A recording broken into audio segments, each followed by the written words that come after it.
The fire still burns.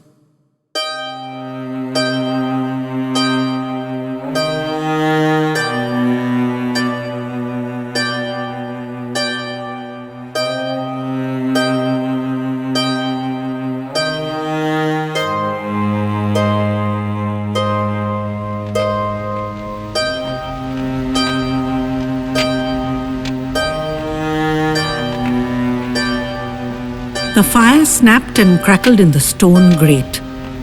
The general smoothed his moustache after every sip from the wide-mouthed balloon glass and looked down into the valley where the lights of the town shone. He shrugged off his jacket testily. "Do you really need a fire all day, every day? It's not yet that cold, man."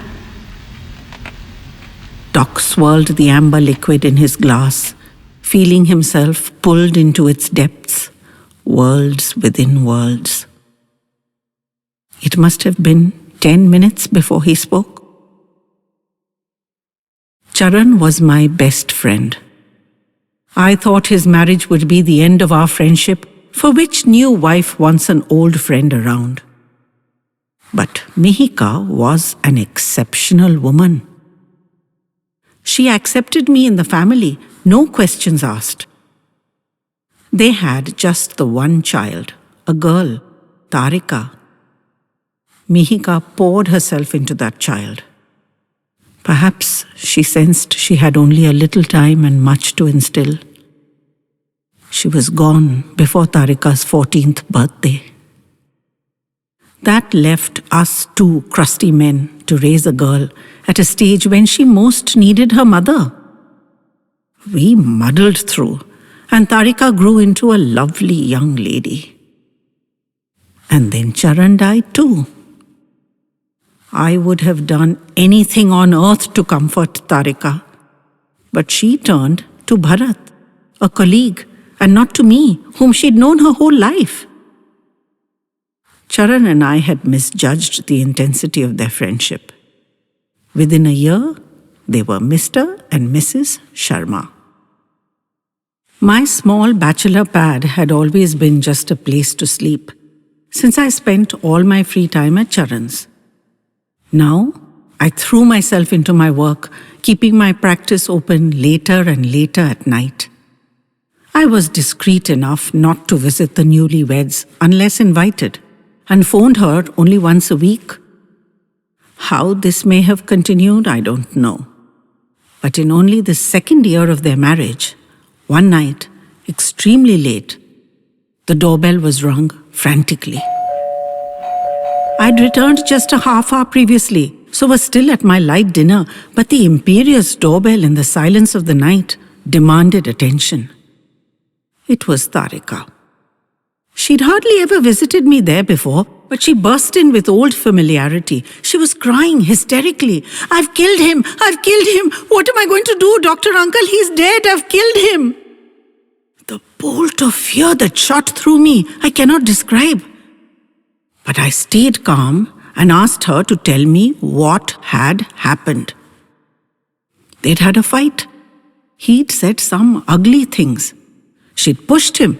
He'd hit his head against the frame of the door and gone down like a fallen tree. There was blood all over the floor. She'd panicked and run straight to my house, just a few buildings away. I could breathe again. It wasn't a gunshot or a knife wound. He may be all right, which meant she'd be okay. I said I'd check. She was to send me his doctor's name and number on my phone, make herself a cup of tea, and sit tight till I returned. He was still out cold, though 15 minutes must have passed. Pulse was strong and steady. He was definitely alive. So she was safe. Now, as to him. He was lying in a pool of blood, but there didn't seem to be any fracture of the skull. The crack on the head must have felled him, and he must have slammed his nose on the floor. That would have caused a severe nosebleed. It wasn't life-threatening, and luckily he had fallen face forward, or choking would have achieved what the fall hadn't. My phone rang. She was hyperventilating.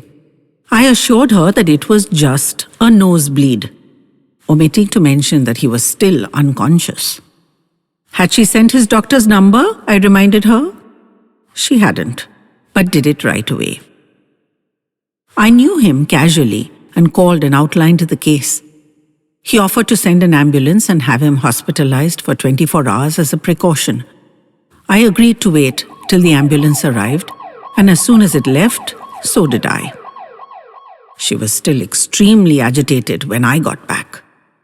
She resolutely refused to go either to the hospital or back to her home. She was evidently in shock. So I made her that cup of tea and gave her a sedative.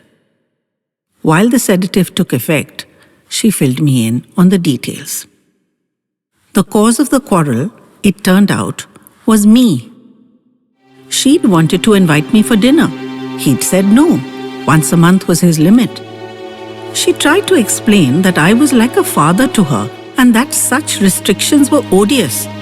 But he'd snorted derisively and made what she called for the second time some very ugly remarks. I didn't query further.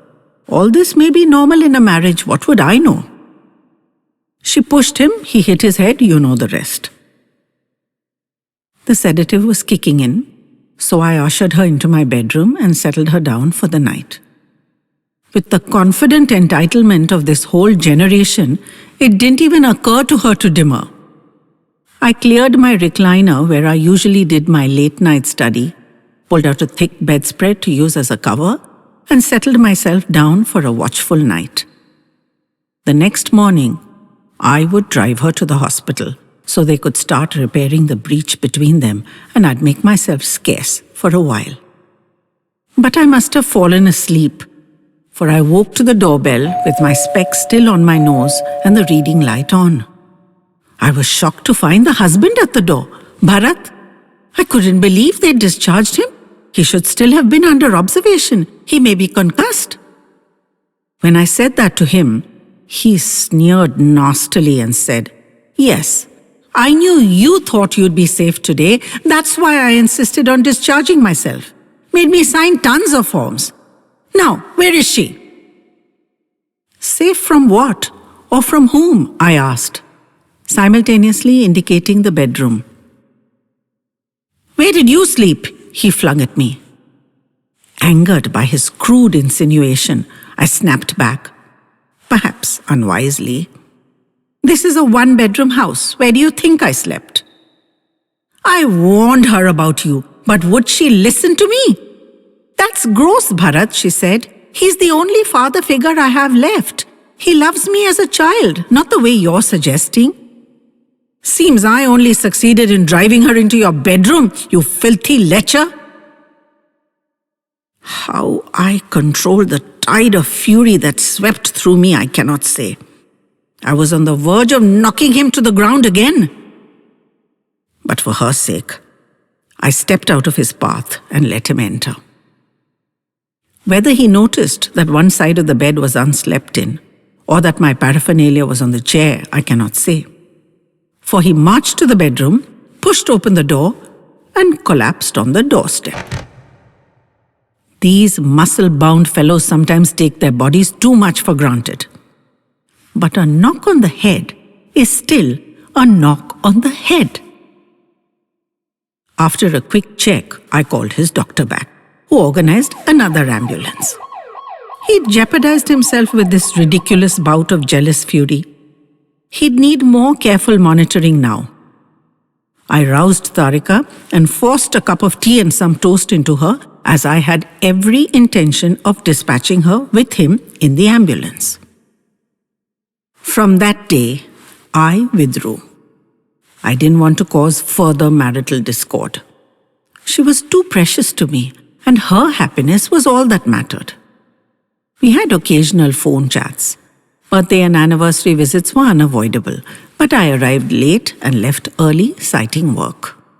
She protested about that, but I paid it no credence. She suspected Bharat's jealousy had driven me away, and she strove to shield me from him not knowing I'd heard his ugly accusations at first hand. But the really ugly fact, General, that I needed to shield her from was that Bharat wasn't entirely wrong.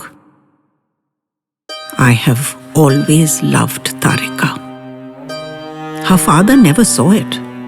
Her mother may have, but she wasn't there.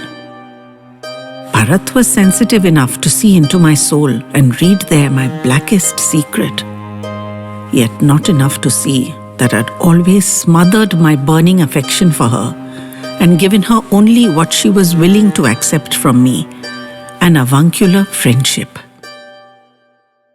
But once I saw that I was a terrible blight upon their relationship, I knew that I must remove myself. It had to be managed tactfully. She shouldn't get even a whiff. I brought in a suitable young doctor to run my flourishing city practice. Built this cottage up here in the hills, always intending to use part of it as a clinic. I gave out invitations to visit me here in the summer, but made it plain they'd have to stay in a hotel since there was no room in my cottage. Their marriage thrives. Him, I don't know much of and don't care as long as he keeps her happy, which he does, which is all that matters to me. I work all the hours God gives to fill the days with activity, and I survive on my memories and knowing I did the right thing.